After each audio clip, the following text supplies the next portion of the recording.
out of whack. But as a leader, when it comes to remote teams, what you need to do is you need to be more intentional about creating opportunities for collaboration, community, and just fun. Honestly, you've got to schedule that stuff now. There aren't any more water cooler moments. There are no more opportunities just to bump into someone as you're walking down the hall. Now you actually have to intentionally plan those moments, but you still want to make sure that the culture is being created, because culture, community, and collaboration can still be done and can be done very well in a remote environment. So you want to look out for conflict, because conflict is harder to see in a remote environment. You want to make sure you up the accountability, but not in a micromanaging type of way. You want to make sure that you're checking in on your people, ensuring that they have what they need and that they can accomplish the goals that you set in front of them, and that they have all the resources that they could possibly require to accomplish the goal. And again, keep checking in on them,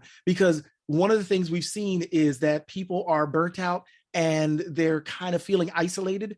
That is, for leaders, an opportunity just to be a, hey, how you doing? I just want to do a 15-minute check-in to see how you are, what's going on, and if there's anything I can do to help. That will go a long way to help members of a remote team fundamentally feel like they're connected outside of the other just team meetings. And you also want to go back to, I said, make sure you have fun. Schedule those fun meetings where there's no agenda, just hanging out, doing, maybe icebreakers or something like that, to get to know people and get to know what they like about the remote part of their work, what they don't like about it. And that even acknowledging that there are elements of it you don't like is a good way to bring people together, so you can start potentially addressing some of the issues that they bring up. So remote teams just require more intentionality. They require a little bit more effort on the part of the leader. But going back to mindset, if you think it's so different, then you'll treat it differently, and you'll think it's something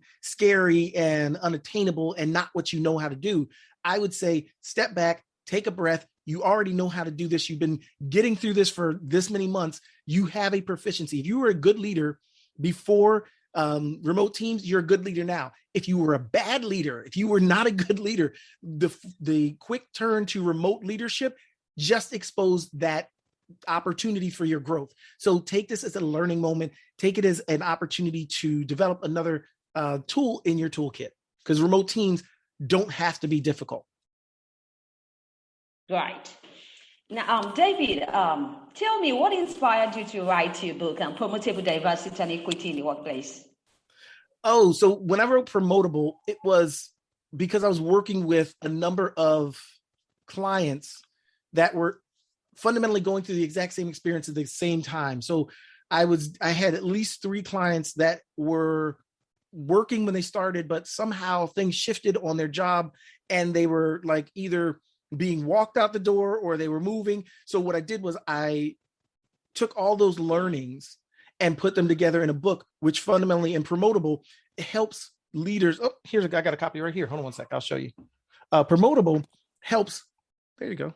There you go. Promotable. It helps people take control of their careers, because the idea is, before you could just stay in a job and hope to get promoted. That's not the case anymore. You actually have to earn every promotion, and you have to demonstrate that you're the right person for the promotion. You've got to demonstrate day in and day out that you are the obvious choice, because what's obvious to you is probably not obvious to the people who are making decisions. And that's what I walk you through in this book. And even to the fundamental question of, why do you want a promotion? What does that promotion do for you? Because a lot of people, well, there are jobs where you get stuck, and the only way to make more money is to be promoted into a job you really don't want to do, but that's the only place the money is, right? Then there are other people that they have the ambition, they want to get to the next step, they want to be CEO eventually. And my first question is why? Because if you're just doing it to say, hey, look at me, I did this, you will burn out along the way. But if you really have a passionate reason for wanting that next job, you actually have a desire and you can do the job, then by all means, make sure you become the obvious choice for the next promotion. And that's what the book, that's how it came about, because I was working with so many people that were trying to be promoted, but then what happened was they were getting let go. And it was just the weirdest thing. And as we talked and as I listened, I just heard all these patterns between these clients. And I said, oh, okay, if this is happening to these individuals, I know it's happening to other people. And I'm a big proponent of being in control, taking the control you have. Everything is not in your control.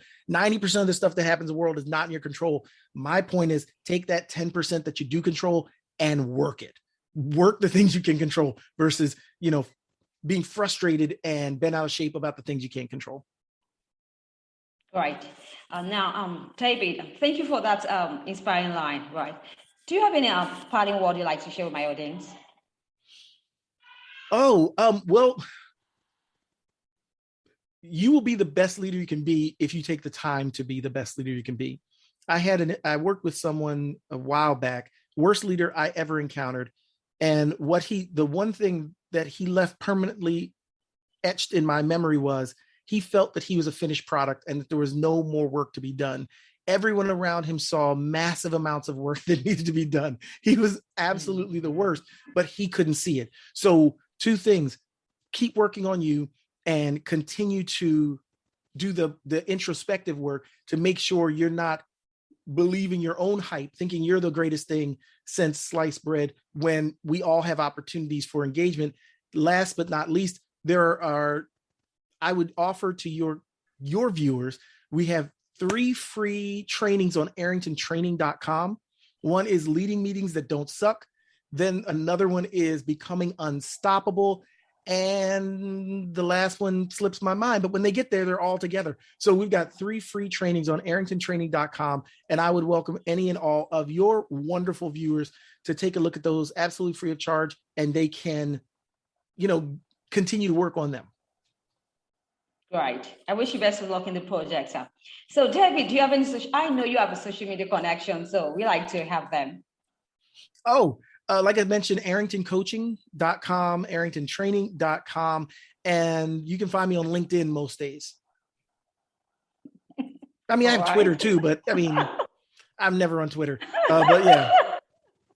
That's okay. It's permissible, right? And we also do Facebook, because I know in Facebook's not big for me, but we also have a Facebook page as well for some people, if that's what you're into, right? All right. Thank you once again, David Arrington, for your professional insight. I really had a blast on today's show, right? Same here, Omobola. All right. I wish you best of luck always in your future endeavors, right? Thank you so much. All right. Thank you, audience, for joining me on the show today. It's been a pleasure. I really had a great time with David Arrington, I must tell you. Right. Do you want to catch up with any of my recent episodes? Just go online and search for Omobola Stephen, and do have a great time listening to the talk show. Till I come your way, I need to stay safe always with all my love. Talk to you soon. Yeah. Done. Ladies and gentlemen, you are listening to Life Well Lived by Omobola Stephen. It's an engaging and enlightening talk show on life, relationships, and the business of life. Grab a cup of juice and just chill. Life Well Lived by Omobola Stephen. Live life. Live fully.